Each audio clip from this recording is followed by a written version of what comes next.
There's a force inside you, quiet, steady, waiting. It doesn't vanish when life gets hard. It doesn't disappear when you're overlooked. It lingers beneath the surface, through every doubt, every setback, every moment you thought you weren't enough. Sometimes it fades, sometimes it flickers, but it never fully dies. And then, without warning, a moment comes, a challenge, a decision, a line you finally draw in the sand, and suddenly that forgotten force ignites. The fire returns. You think you've already figured out what you're capable of, that you've mapped the limits of your strength. But what if I told you that belief is just the beginning, that underneath what you think you are lives an entire depth you've barely scratched? A strength shaped not by noise, but by what you've survived in silence. That's what this is about. Tapping into the part of you that never needed approval to be powerful. Just clarity, just truth. The Stoics had a word for this kind of inner power. They didn't chase praise or perfection. They trained their minds to endure, to see clearly, to rise regardless of the chaos. You don't need more noise. You need stillness that speaks, strength that doesn't perform. And if any part of this message is already starting to hit home, if you've been feeling like you've underestimated yourself for far too long, then this video is for you. And while you're here, if you find this valuable, there's just one simple, free favor I'll ask. Hit that subscribe button. That's it. It tells us you're walking this path with us. Now let's get into it, because it's time you see yourself clearly, not as broken, but as becoming. The strength you've forgotten. Why do you think you doubt yourself? It's not because you're lacking something, it's because you've forgotten what you've already endured. Doubt didn't come built into you, it was passed on. In phrases like, don't reach too far, stay in your lane, play it safe. Those voices didn't come from your truth. They came from someone else's fear. And over time, you started confusing their fear with your reality. But there's a deeper voice in you. Quieter, yes, but stronger.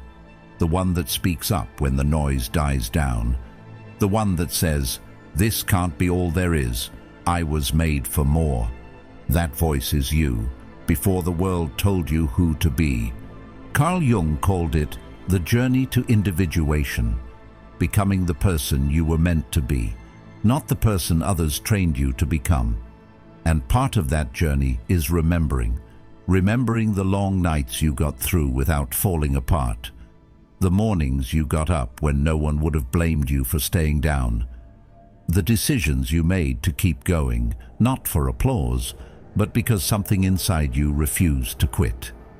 Socrates said, know thyself, but how can you know yourself if you only measure your worth by what went wrong?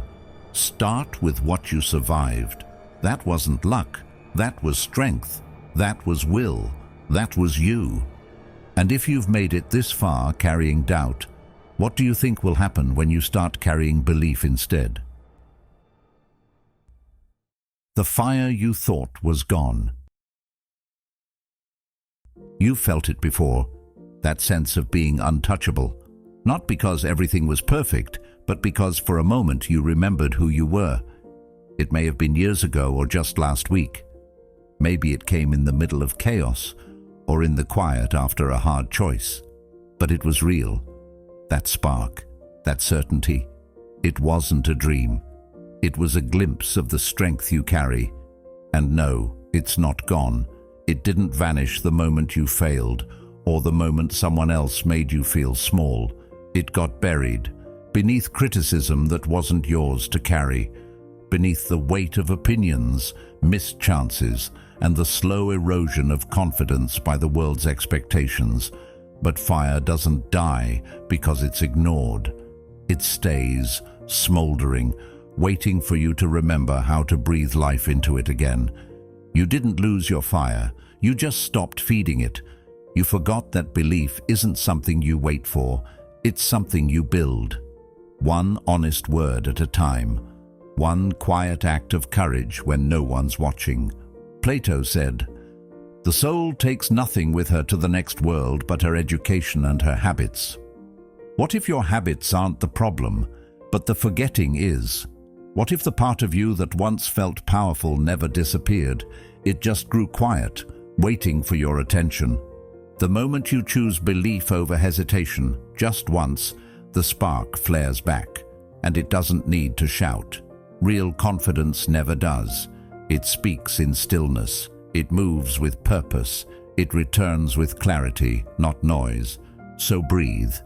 Let the weight drop. And say it out loud, not for anyone else, but for yourself. I am not done. I am just remembering. That's where it starts again, right there. You've mistaken silence for weakness. The loudest person in the room is rarely the strongest. We've been conditioned to think power means presence, volume, domination. But real power, it's calm, it's composed, it moves without announcement and doesn't flinch when unrecognized. You don't need to be seen to be significant. You don't need an audience to be impactful. In fact, the most dangerous strength is the one no one sees coming, because it was built in silence. You've been told to speak up, stand out, make noise. But confidence isn't noise. It's precision. It's control. It's the quiet conviction to keep showing up, even when no one's clapping, even when it feels like no one cares. That's not weakness. That's self-mastery. Socrates lived this. He never shouted. He questioned. He moved with reason, not reaction. His power came not from how loudly he spoke, but from how deeply he thought. Real power doesn't perform, it endures. If you're doing the work and no one sees it, good. Let them overlook you. Let them sleep on you. Because growth that needs witnesses isn't growth. It's theater, and you weren't built to entertain. You were built to evolve. So stop chasing recognition. Stop explaining yourself.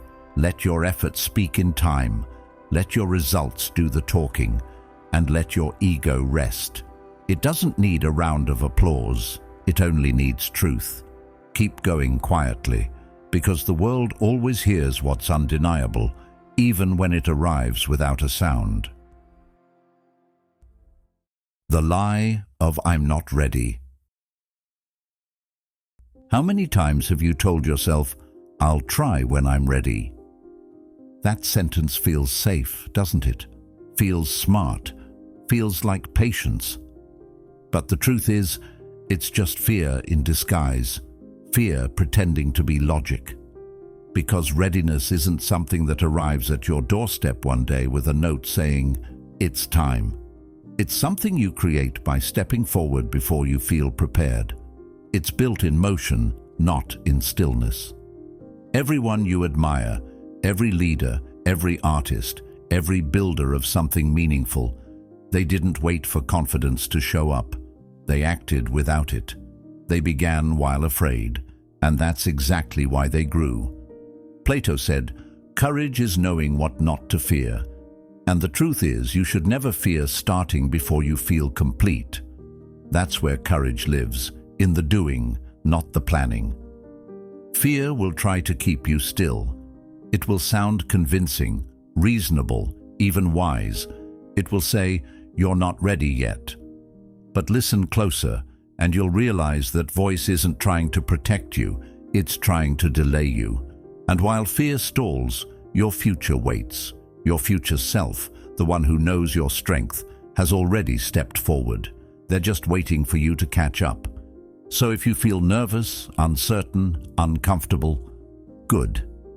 That means you're standing at the exact edge you're meant to cross. Not the edge of safety, but the edge of growth. Not where you're certain, but where you're called.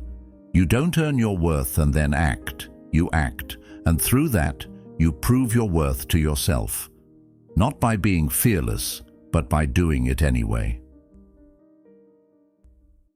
The habit of underestimation.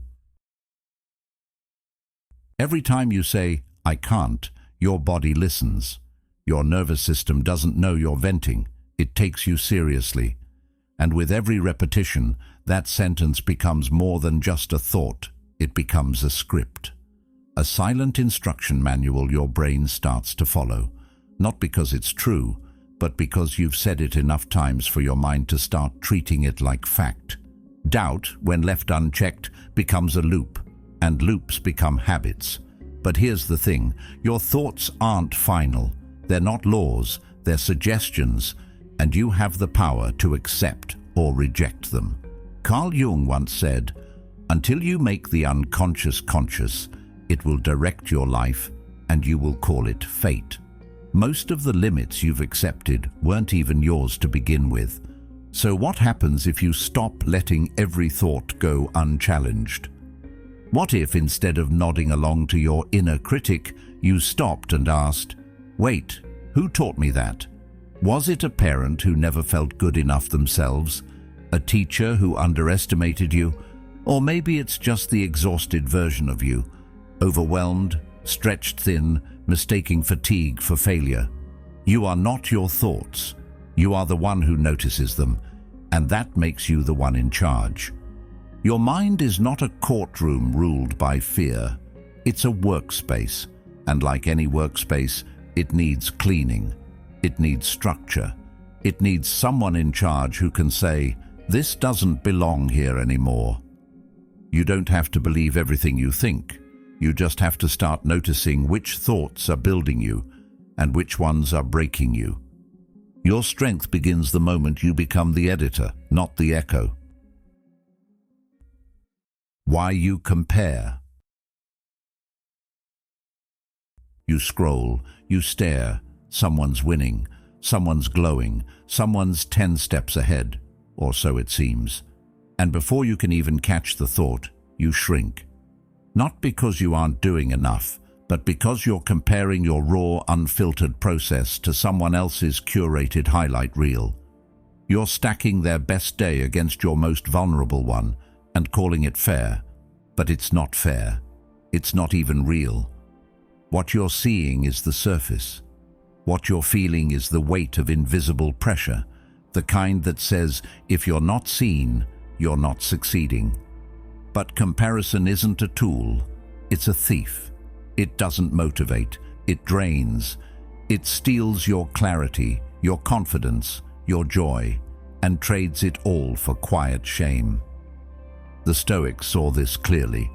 Seneca wrote, "No person has the power to have everything they want, but it is in their power not to want what they don't have." They didn't measure progress by praise or possessions. They measured it by whether they were living in alignment with their values, calm in their choices, clear in their direction. You are not behind.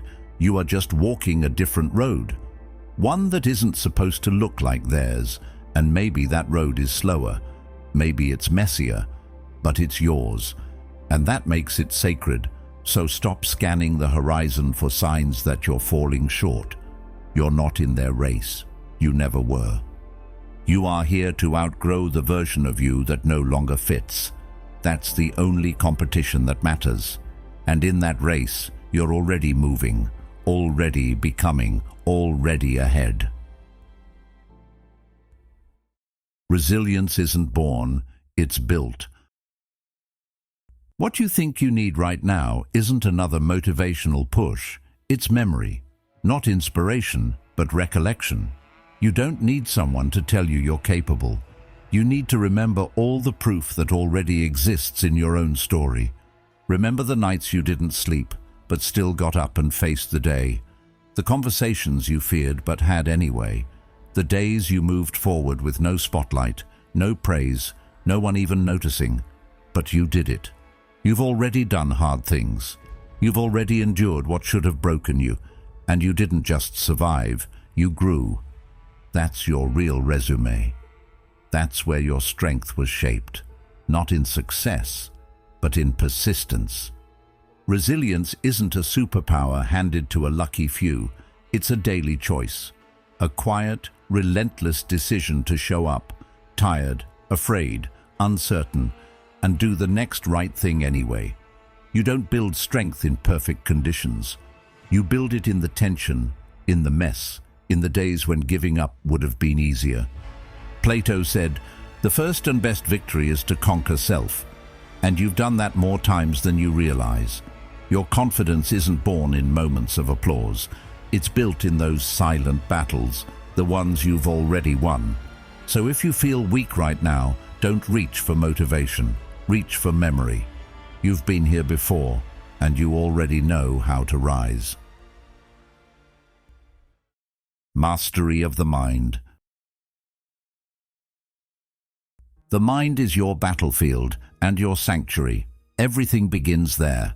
Every breakthrough, every breakdown. It's where the wars are waged and where peace is either built or destroyed. And the truth is, most of what's made you suffer didn't start with the situation. It started with the story you told yourself about the situation. That's where the spiral begins. Not in the problem itself, but in the thought that wrapped itself around it. I can't handle this. This always happens to me. I'm not enough.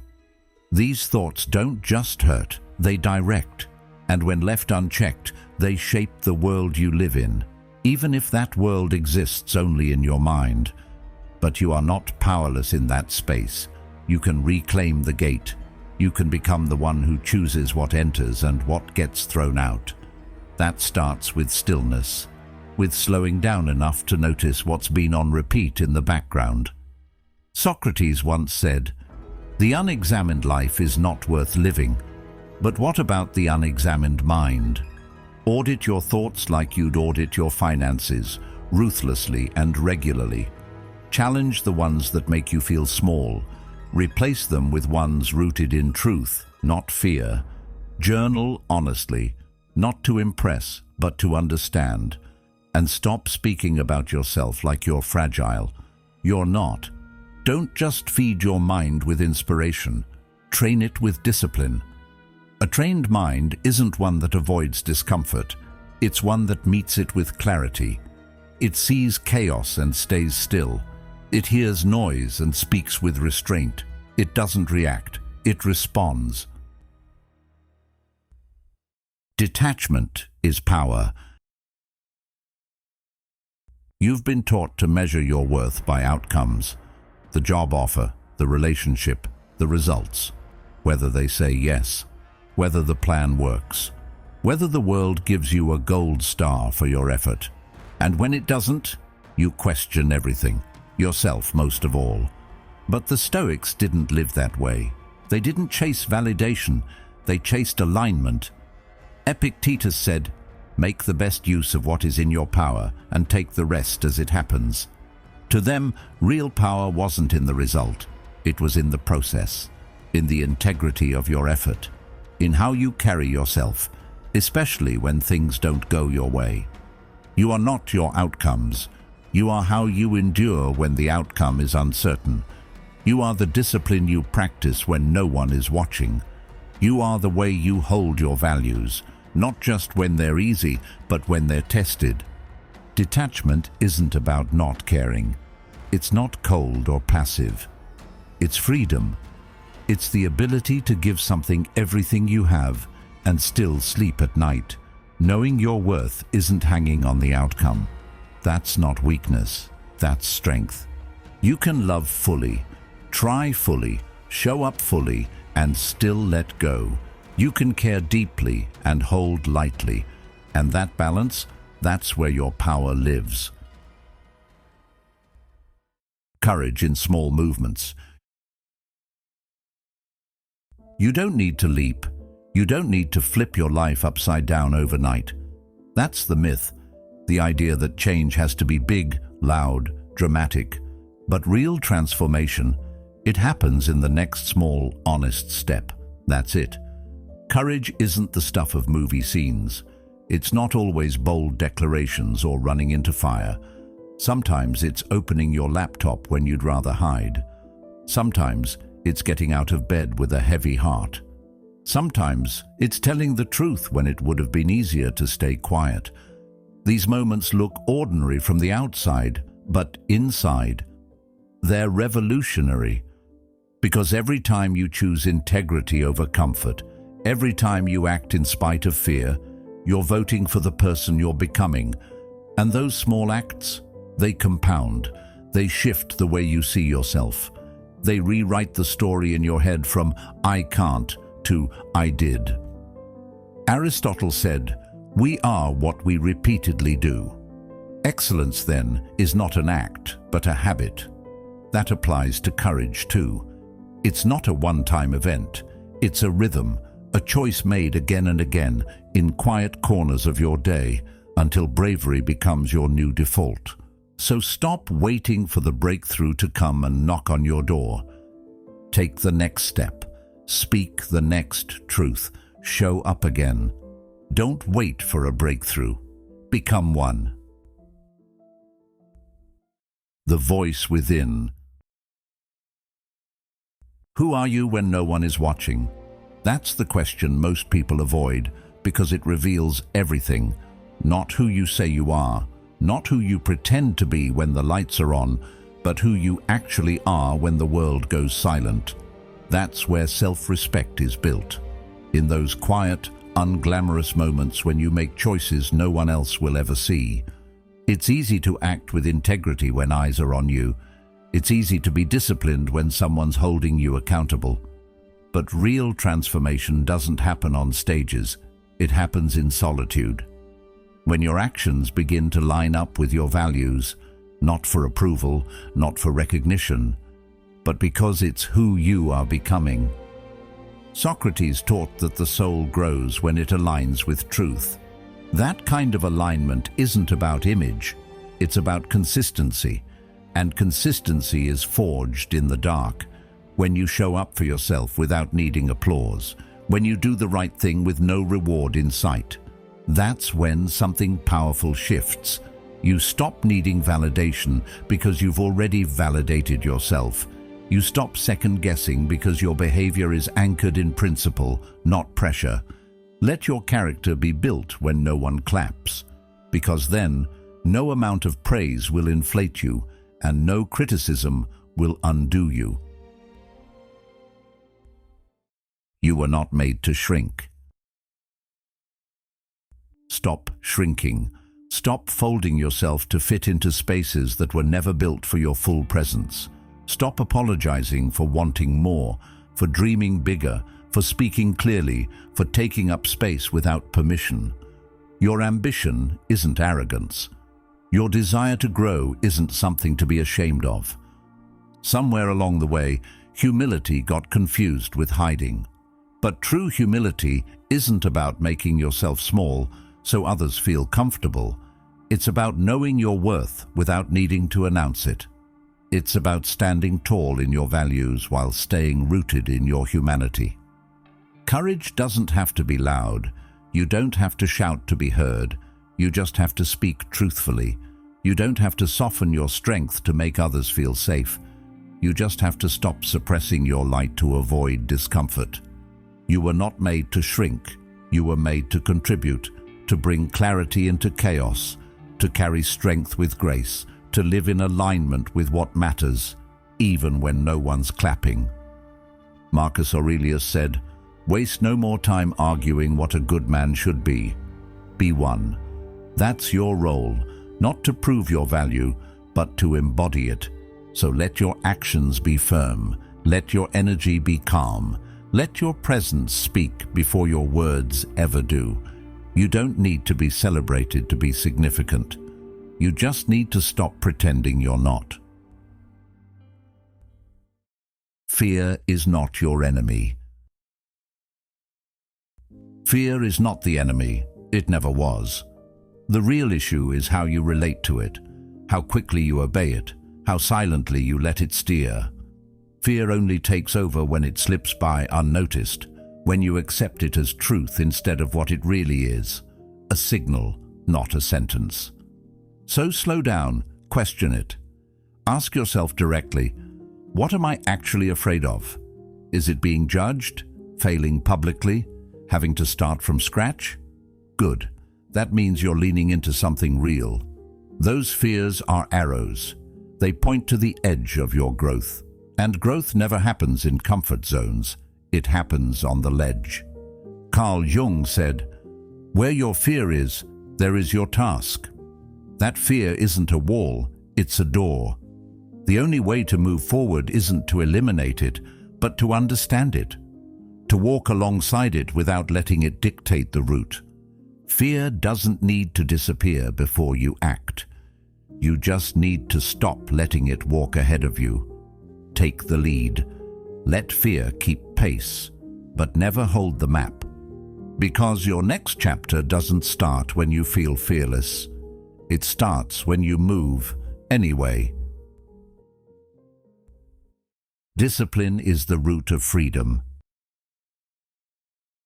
Discipline isn't punishment. It's freedom in its truest form. The world will tell you that discipline is rigid, that it's restrictive. But the opposite is true. Discipline is what gives you the power to move with clarity when everything around you is uncertain. It's what gives you structure when life tries to pull you in 100 directions. It's not control for the sake of control. It's order that keeps you grounded when chaos comes knocking. When you train your mind to focus, when you move your body even when you don't feel like it, when you choose to stay consistent long after motivation has disappeared, you're not just checking a box. You're reclaiming your power. You're proving to yourself that you can be trusted, that your life doesn't have to be ruled by moods or distractions or external noise. Aristotle said, "Through discipline comes freedom." That's not just philosophy, it's practice. You don't build confidence by waiting for the right mood. You build it by showing up, especially when it would have been easier not to. So make your routines more than tasks. Make them sacred. Not because the world needs you to be perfect, but because you need something to return to on the days you forget who you are. Let those small, steady rituals anchor you, not in pressure, but in purpose. Because when the storms come, and they will, it won't be your feelings that carry you. It'll be your discipline. You are already becoming. You've waited too long to feel ready, waiting for the perfect moment, the right energy, the green light that never quite comes. But readiness isn't a moment, it's a byproduct of movement. And here's what you haven't noticed. You're already becoming. Not through grand gestures, but through small, consistent decisions. The kind no one praises. The ones you make in silence, like choosing to try again after failing. Like keeping your word when it would have been easier to break it. Like showing up, tired, unsure, anxious, and doing the next right thing anyway. Those moments don't look like transformation on the surface, but they're building something underneath. Identity, strength, direction. The person you admire, that version of you that feels unshakable, composed, steady, they aren't far away. They're not some future you trapped behind years of work or impossible goals. They're close. One aligned choice away, one brave decision, one honest step. Plato said, "The first and greatest victory is to conquer yourself."